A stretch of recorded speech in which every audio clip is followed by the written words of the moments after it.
I think the next part of this show is, where do we go from here? I mean, Dr. Fischler has been a pioneer in higher education, but one of his efforts when he went onto the school board was to say, I brought innovation into higher ed. What can we do through K through 12? So we've invited Dennis Uzenis, Ms. Lara. Could the panelists please come to the front?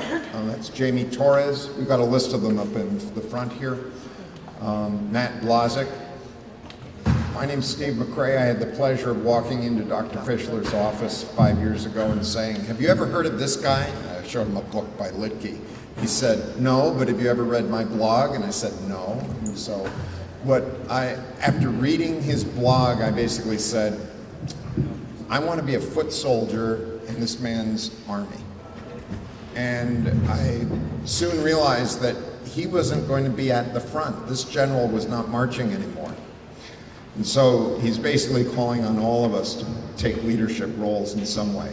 So I've identified these people as some of my mentors, and I hope that they will take the time now to take turns. I don't know who wants to start. Dennis, you want to get started? Thank you all for coming. I am a product of Novi Southeastern University. I started when it was Nova. I just got out of jail. It's great. That was a joke. I got my master's here, and I became a project-based teacher at that point. And I had no idea that everything I'd been doing so far was just so futile and ridiculous. And now I feel that I'm doing futile and ridiculous stuff still. We are fighting a great fight right now, and that fight is we've had over 10 years of FCAT, and the FCAT has absolutely gutted education. I cannot tell you how unprepared, how ill-prepared my students are. I teach at Oxbridge Academy in the Palm Beaches. It's a hoity-toity school. It was started by one of the Koch brothers, the good one, if there is one. Bill is wonderful. He really is. He's very concerned. He's committed. He's got 4 of his kids at our school, and we are project-based 100%, and it's hard. It's hard because it's too easy to fall back in the old ways of doing things. It's too hard to find somebody that is actually project-based qualified to come in and teach at your school. There are times when you have to do a little bit of guerrilla teaching in spite of other things that are happening around you. Before I was at Oxbridge, I was at a place called Bach Middle School of the Arts. It's a middle school. I helped start that school as well in the middle of Palm Beach County. And that school is the second highest performing school in the state of Florida. We were project-based all the way. For 15 years we did this. Nobody stopped by and said, what are you doing that is so, and when I'm saying how do we rate it, second best across the board on FCAT scores. And we were not teaching to the test. We were not doing the FCAT stuff that the publishing companies would send you, the drill and kill manuals. There's an awful one from AMSCO. We were not using any of that material. It was all about getting kids involved in the art, getting them involved in serious projects, mastery teaching. The same kind of things that Dr. Fischler and Steve have been talking about for years. That's what we got involved in. And it works, that's what I know. And I'm not going to hold up any longer. Matt, go ahead. Hi, my name is Mathew Blazek. I teach at Boca Prep International School, so it's a small private school in Boca Raton. I've been there for a few years now, and one of the key differences is now that I'm at that school, we work with International Baccalaureate. And in that program, especially, except for the last 2 years, there's a lot of flexibility in teaching methodology. And so I've been able to just adopt a system within the IB where, yeah, we have our topics, we have our focus, but how I'm going to assess them, we have the time, we have the flexibility, or you can design the flexibility at least, to use a project to and have it assessed in unique ways. And I like to really incorporate technology. I'm actually in charge of the technology at the school. And so a lot of my projects get kind of different, but they provide a lot of different opportunities for a student to take control of their learning. I don't know how many of you are on Twitter, but my high school students, they probably spend more time on Twitter in a day than I have in 5 years. And it's something, it's their way of communicating. They have a phone in their hands all the time. So why not take advantage of it and design a curriculum where they're going to learn content, they're going to master the information that they need to be successful with the technology that they use. Twitter's a beautiful thing because it requires you to be extremely concise in your communication. And it's a skill that's difficult to master. So designing projects where you need to take a speech, perhaps Martin Luther King and I Have a Dream, and just get it down to what are the key 140 characters in that speech. The ability to understand and comprehend, to work through issues is really fun and unique, and that's something that we can do. We also, with the International Baccalaureate, part of the middle years program, which is the 6th through 10th grade, to complete the 10th grade, we require what's called the personal project, and it's great because they learn the process of doing research, but they get to pick what they're going to do the research on. It's not bound by any subject, but they still get to learn all the key skills.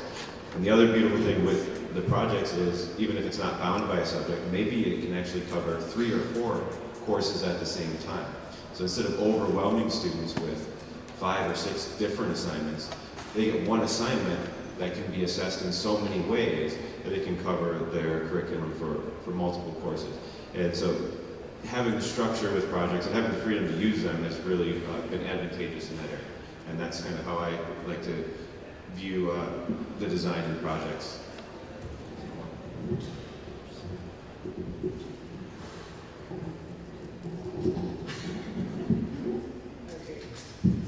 Hi, good evening. My name is Robero Rodriguez. I'm a dance teacher, classical ballet. How I'm going to use this with dancers that they're not allowed to use any iPod, iPhone, whatever they have. But we have to incorporate technology into the dance classes also. How I do it especially in my dance history class. Not in the dance class, like the technique class, because they cannot use anything. They have to, the whole body with the leotard tights, ballet shoes, and hair in the bun for the girls. The boys have to get very well dressed also. But anyway, when we do choreography in the class, that's when we use technology, because we bring the kids, we allow the kids to have the iPhones or iPads to research for music, for the dances that they are creating in the dance class. But that's only a unit in the class. During the whole year, they cannot use it. But in my dance history class, that's when I incorporate this Streamline project. And I know that history is always like an airy thing for kids to understand, to know where was the starting point of what I'm doing right now. So I motivate my kids as asking them, what is your interest right now of knowing about history? Let's start from there. You're going to bring your iPhones, or you're going to bring your iPads, and you're going to use your computer V1, and we're going to research inside the classroom everything related to what you want to know now. What period of time, if you have the opportunity to be in a movie that I'm going to create, what kind of movie you would like to be part of? Medieval ages, modern ages, it could be prehistoric ages, whatever.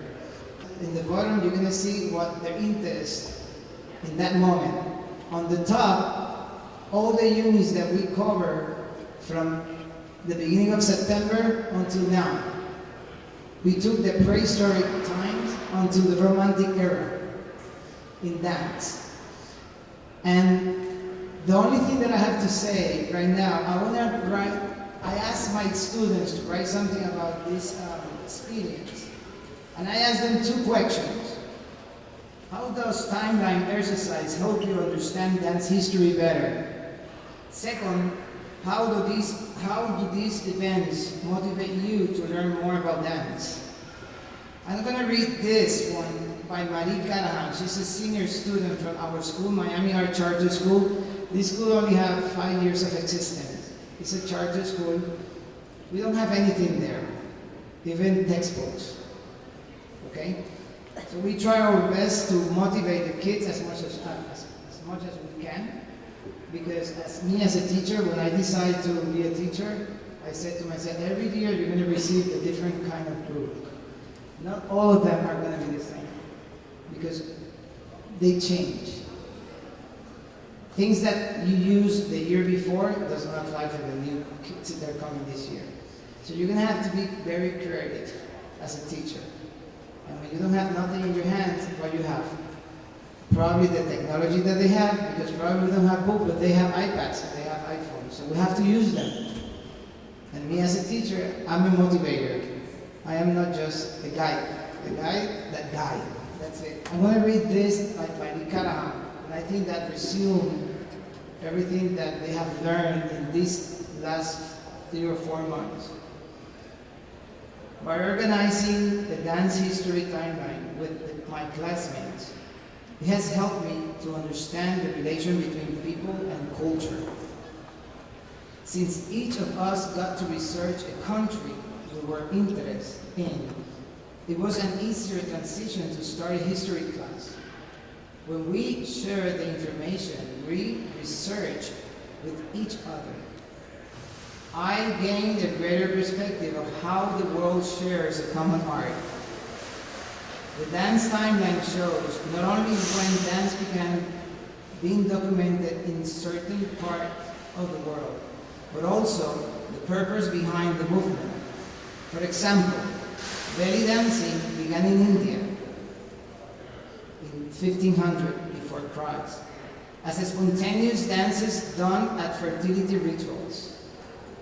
By the 10th century after that, dance included more organized step when the Slavic tribes moved to Russia and folk dances began.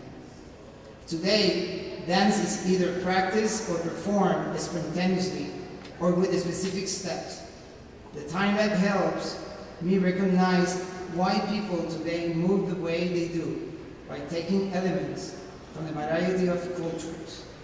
These events motivate me to learn more about dance because I want to find the origins of some of my favorite styles. Since I researched dance in Russia, I learned that dance used to be an activity for the lower classes.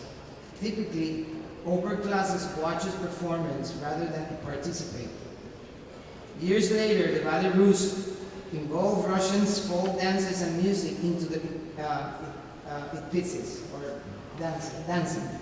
Eventually, classical ballet entered Russia as an idealized way of behaving. So when I do ballet now, I can think about the social transition it had to go through in order to be recognized and appreciated as an art. Thank you.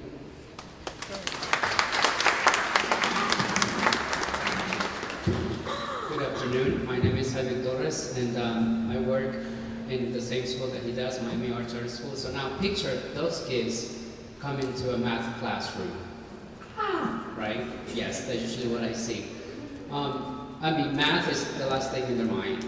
So as Mr. R said, we teachers here in the school have to be creative. The way that I've been able to teach math in the school to kids who usually are not interested in it is by using the time as a variable. What I do is, because a lot of our kids are more interested in auditioning and going to auditions, going to competitions, we give them kind of like deadlines. Yes, time is a variable, but it's not infinite. And so we have to tell them, okay, by this time, you have to be covering this much material. It is up to you. I'm here to help you. I'm here to guide you. I'm here as a mentor. But you have to come to me and say, I need help on this. During the class time, we do have little teams where they go in and they get together and they discuss things. And I go around asking them, okay, what do you need help on? So it's more like a one-on-one individualized teaching. Yeah, there is teaching as a whole class, but mostly it becomes individualized as a student. The student, like is saying here, is the class. Because again, some of our students are different in their skills. Some of them are more advanced. Some of them are more in the lower side of the practice time, so they get either to practice or they get to move ahead. At the same time, we do mastery. A student is not allowed to go into the next section until he has proven to me that he deeply understands the concept. The way I do my assessment is no longer just by paper. They have to do projects, they have to do presentations, they have to do videos, and that's the way that I kind of assess whether they have mastered the concept in order for them to move on to the next level. The also thing is, when they do project-based, it's not me telling them, you have to do this. We cover the material, and they have options, and those options are based upon what they're interested in. So if they're a dancer, in geometry, for example, they can design a set, they can design a studio, they can design a theater with everything that they want, but at the same time, again, they have to use the math that they have learned in the classroom. So basically it is motivation, motivate what they're interested in, give them time to work at their own pace, but obviously make sure that you're helping them, and let them be their own educators to take like they say, take time, take also apprentice of their own education. And so you're not just shoving it down their throat. Is, okay, I'm interested in this, and this is what I'm going to do.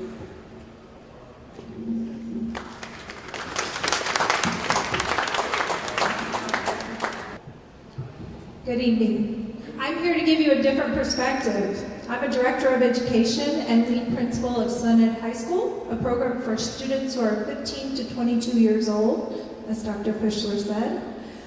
We run a program that is online, basic curriculum, blended with project-based learning, as well as direct instruction pullouts.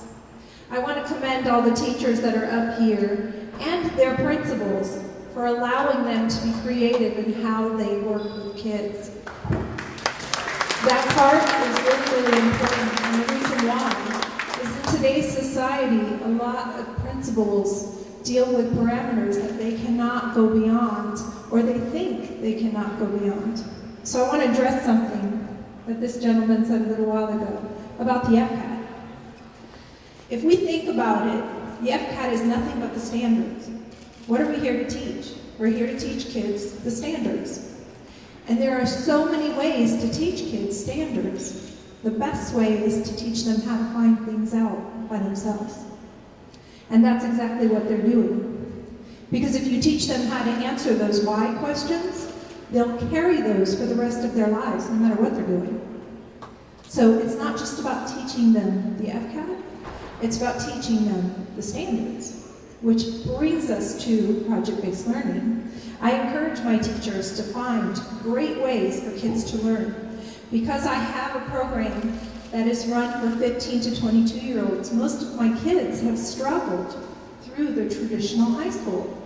They don't fit in the parameters a lot of principals give their teachers.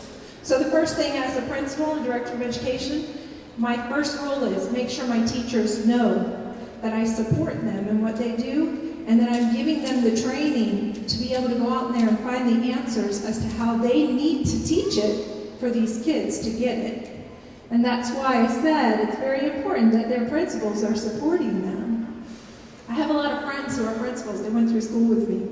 We think very differently, many of us. Many of us have gone through programs and had mentors ourselves that told us, teach to the test.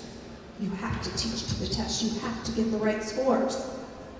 But if we don't teach these kids how to find their answers, that test is going to do nothing for them when they leave school.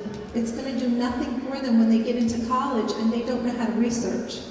It's going to do nothing for them when they can't write a paper talking in their own words about a topic.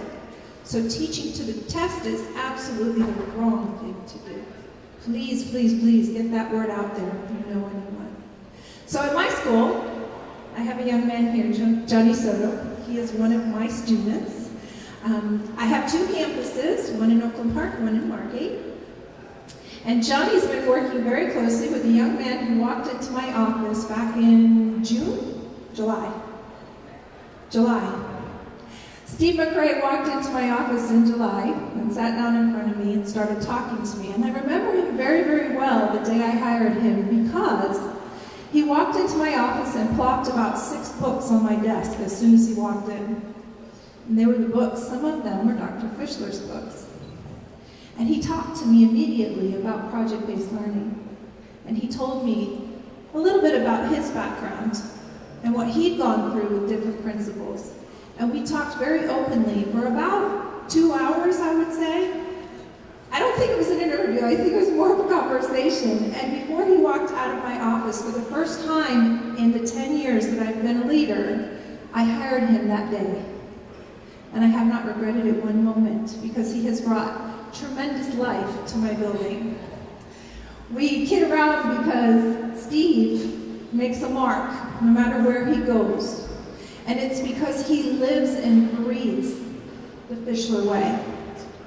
He believes so much in project-based learning and working with kids to find their own answers that he posts those questions all over our building, and then we send somebody behind him to organize him. It's kind of a running joke in both buildings because now we have him traveling back and forth and making sure that he's touching the lives of all of our kids. Now, I told you before I run a digital program as well. We have an online core curriculum that we work with. Every student works off of a computer as well. And Steve is now bringing Skype to our building so that we can speak internationally to other students.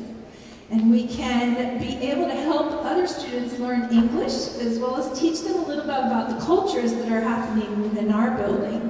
And I know that Johnny's very excited about that as well. So I'm not going to keep talking and talking. I want you to hear from somebody who's experiencing it firsthand. Johnny took time today to come and talk. And I have to tell you, since Steve has come into our building, so many of our students have been positively affected by him as well as the rest of the staff. We are all taking on this charge to help students in today's society find the answers themselves. And I want to tell you one more thing before I give Johnny the mic. I am a product of Fischler School of Education. I went all the way. Thank you very much.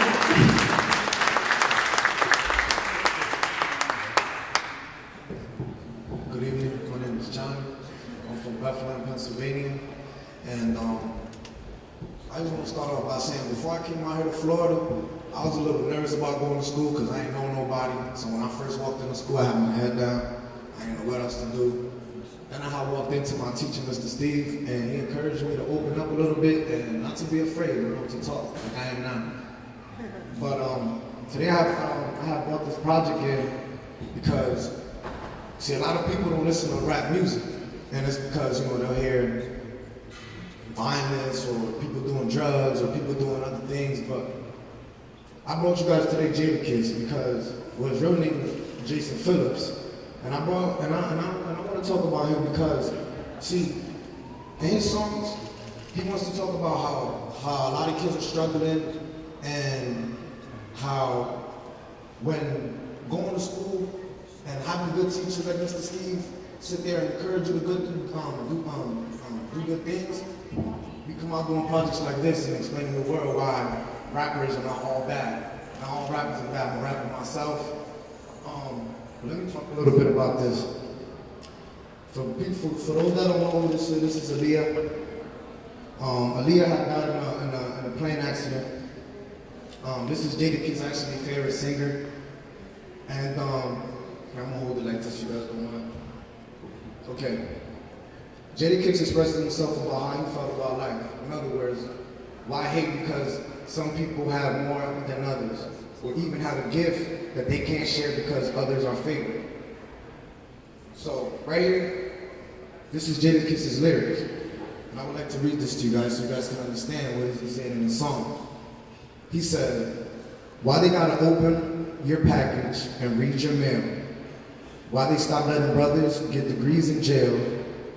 And why you gotta do 85% of your time? And why do rappers like 85% of their rhymes? And that comes from everybody making music sound like it's all about violence. It's not about violence. It's more about expressing your feelings, because that's what I do with my music. When I can't, like right now, I have a hard time speaking in front of everybody. With my music, I'm able to talk to you guys and express myself in those ways. You know, Jadakiss has inspired me for about 8 years now. And I remember when I was in New York City, I was in Manhattan, and I'm a dancer myself. Jadakiss had came over and we was over there on Manhattan, and he had asked me a question like, why me? And it's funny because one of his songs that this is Why. That's the song, it's called Why. And if you guys want to look it up on YouTube, just type in Jadakiss and type in Why. And that song will explain why a lot of kids do what they do. But yeah, this is my project. It's great to be up here talking to you guys. I was excited to come through and let you guys know about a little bit about Jadakiss. And thank you, Mr. Steve, for inviting me. And thank you guys for letting me, share about Jadakiss. And enjoy y'all. I have to tell you, I have so many students just like Ronnie who are finding their voice because of what we're doing at SunEd. I'm really excited that we're able to take a community, so many kids that have struggled through the several years of school and are now actually feeling successes and being able to stand up here and talk to people they don't even know with pride. So thank you very much for asking us to come. We really appreciate it. Please keep spreading the word. Project-based learning and finding the whys is the way to go.